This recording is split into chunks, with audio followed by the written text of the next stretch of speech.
easily the most quoted number people give you when they're publicizing information about their credit cards is the APR. And I think you might guess, or you might already know, that it stands for annual percentage rate. Annual percentage rate. Percentage rate.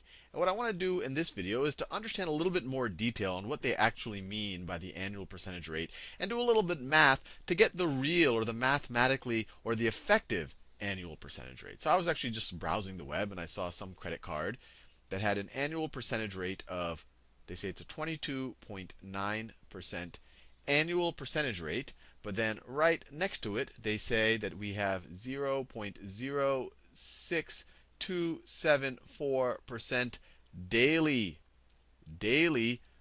periodic rate. Periodic rate, which to me, this right here, this piece right here tells me that they compound the interest on your credit card balance on a daily basis, and this is the amount that they compound. So where do they get these numbers from? Well, if you just take 0.06, if you just take 0.06274 and multiply by 365 days in a year, you should get this 22.9. And let's see if we get that. And of course, this is percentage, so this is a percentage here, and this is a percent here. Let me get out my trusty calculator and see if that is what they get. So if I take 0.06274, and remember this is a percent, but I'll just ignore the percent sign. So as a decimal, I would actually add 2 more zeros here. But 0.06274 times 365 is equal to, right on the money, 22.9%. And you might say, hey, Sal, what's wrong with that? That's, they're charging me 0.06274% per day. They're going to do that for 365 days a year. So that gives me 22.9%. And my reply to you is that they're compounding on a daily basis. They're compounding this number on a daily basis. So if you were to give them $100, and if you didn't have to pay some type of a minimum balance, and you just let that $100 ride for a year, you wouldn't just owe them $122.9. They're compounding this much every day. So if I were to write this as a decimal, so let me just write that as a decimal. So 0.0627%. As a decimal, this is the same thing as 0.000624. These are the same thing, right? 1% is 0.01. So 0.06% is 0.0006 as a decimal. Now, this is how much they're charging every day. And if you watch the compounding interest video, you know that if you wanted to figure out how much total interest you would be paying over a total year, you would take this number, add it to 1. Add it to 1. So we have 1 point this thing over here, 0.000624. And instead of just taking this and multiplying it by 365, you take this number and you take it to the 365th power. You multiply it by itself 365 times. That's because if I have $1 in my balance, on day 2, I'm going to have to pay this much times $1, 1.0006274 times that dollar. On day 2, I'm going to have to pay this much times that, times this number again, times the $1. So let me write that down. On day 1, maybe I have $1 that I owe them. On day 2, it'll be $1 times this thing, 1.006274. On day 3, I'm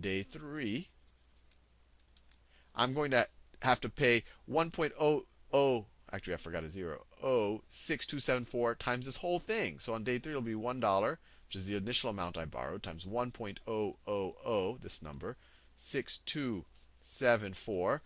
That's just that there. And then I have to pay that much interest on this whole thing again. I'm compounding 1.0006274. So as you can see, we've kind of kept the balance for 2 days, and I'm raising this to the second power. If I'm multiplying it by itself, I'm squaring it. So if I keep that balance for 365 days, I have to raise it to the 365th power. And this isn't counting any kind of extra penalties or fees.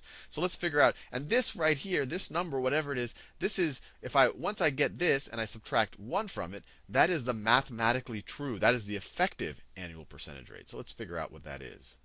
So if I take 1.0006274 and I raise it to the 365 power, I get 1.257. So if I were to compound this much interest, 0.06% for 365 days, at the end of a year, I would, or the 365 days, I would owe 1.257 times my original principal amount.